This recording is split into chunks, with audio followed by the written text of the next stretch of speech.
A black firefighter who worked with this station in D.C. is finally back home with his family after spending nearly 2 years falsely imprisoned. He was really happy to see his mom and dad and spend some time with them yesterday and last night. Today he's with his 2-year-old, and I'm sure he's happier than many people in the world get to be. Marvin Miller represents Elon Wilson, a firefighter sent to prison after his arresting officer falsified documents. Partnering with a local prosecutor in Virginia, Miller said they discovered Fairfax County officer Jonathan Freitag had falsified documents in more than 400 other cases, even planting evidence. He later resigned from the department. This officer had a pattern, a long-standing pattern of bad illegal stops, and that there was a racially disparate impact and potential motivation for these stops. So with that in mind, that took this officer's credibility and basically put it down the drain. Freitag pulled over Wilson for driving over a double yellow line. His report also notes the firefighter had guns and drugs in the car. They belonged to his passenger,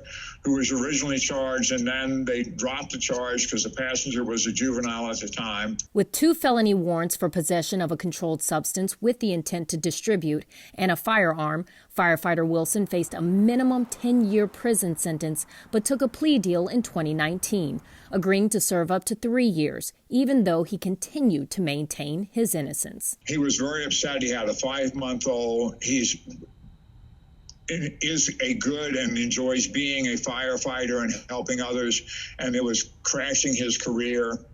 But he had to, regrettably and with difficulty, but it was a practical choice that he and the family made together, decided that the appropriate resolution is to get as little time as possible. That 5-month-old is now 2, and Miller says all his client wants to do now is spend time with his family.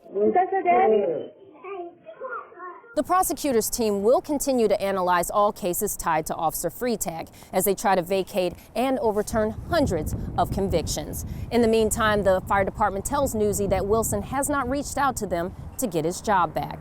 Therese Garnier, Newsy, D.C.